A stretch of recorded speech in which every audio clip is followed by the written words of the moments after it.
आयकर विभाग income tax department द्वारा धारा 143(2) और धारा 144(b) में काफ़ी बड़ी संख्या में आयकर नोटिस जारी किए गए हैं। इन नोटिसों का समय पर जवाब देना काफ़ी महत्वपूर्ण होता है।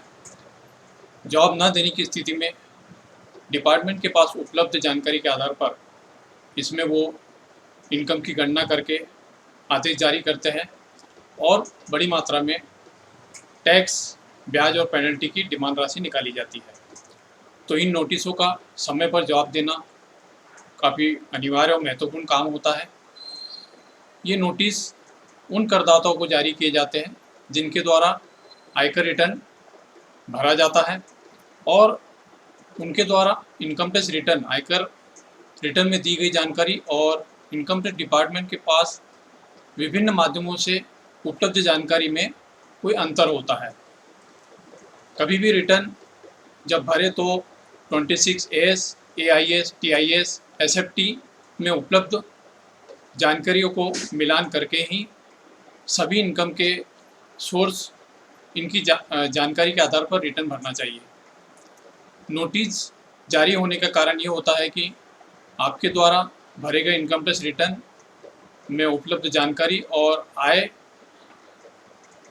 की इनकम टैक्स विभाग के पास उपलब्ध जानकारी में कोई अंतर होता है।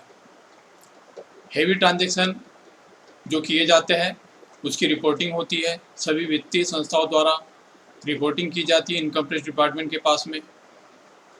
तो इनकम टैक्स रिटर्न भरना एक काफ़ी महत्वपूर्ण जवाबदारी का काम होता है। जब ये नोटिस जारी किए जाते हैं तो इनका नोटिस का जवाब समय पर देना जरूरी होता है। विपरीत स्थिति में समय पर जवाब न देने पर इसमें एक्सपर्टी आदेश विभाग द्वारा करके बड़ी मात्रा में डिमांड राशि जारी की जाती है।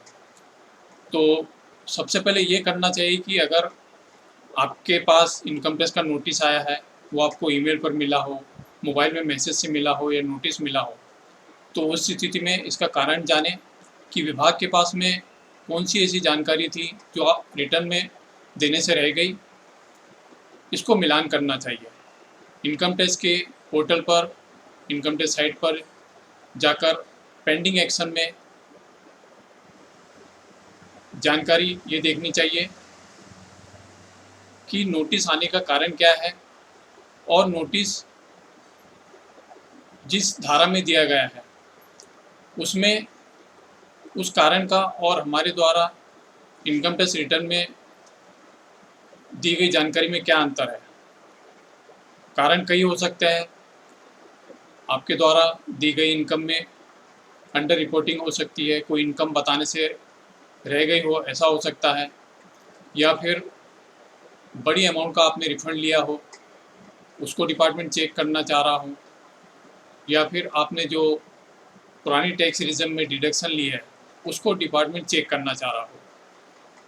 तो ये काफ़ी एक महत्वपूर्ण काम होता है कि समय से आपको इन नोटिसों का जवाब देना चाहिए और इनकम टैक्स डिपार्टमेंट द्वारा जवाब न देने की स्थिति में एक्सपर्टी आदेश होने से बचना चाहिए। ये एक काफ़ी महत्वपूर्ण कार्य होता है और इसको समय पर करना ज़रूरी होता है। आपको इसमें संबंधित इनकम की जानकारी, संबंधित दस्तावेज अपलोड करने होते हैं। किसी कारणवश अगर आपके पास में जानकारी उपलब्ध नहीं है तो दी गई तारीख को आप इनकम टैक्स के वेबसाइट पे जाके पेंडिंग एक्शन में इसको तारीख को भी बढ़ा सकते हैं और दी गई तारीख पर संबंधित डॉक्यूमेंट के साथ में डिपार्टमेंट द्वारा चाही गई जानकारी उपलब्ध करा सकते हैं, जिसके आधार पर डिपार्टमेंट द्वारा आपके द्वारा दी गई जानकारी को चेक करके फिर असेसमेंट किया जाता है। उस स्थिति में आपको बिना घबराए अगर नोटिस आया है तो डिपार्टमेंट ने क्या कारण से ये नोटिस जारी किया है, इससे संबंधित नियमित नोटिस आते रहते हैं और उसका आपको समय पर जवाब देना होता है। दोस्तों, तो आज के इस महत्वपूर्ण वीडियो में जानकारी थी कि अगर आपको इनकम टैक्स विभाग से नोटिस आए तो उसका जवाब कैसे दें। मिलेंगे बहुत जल्द एक नए वीडियो में।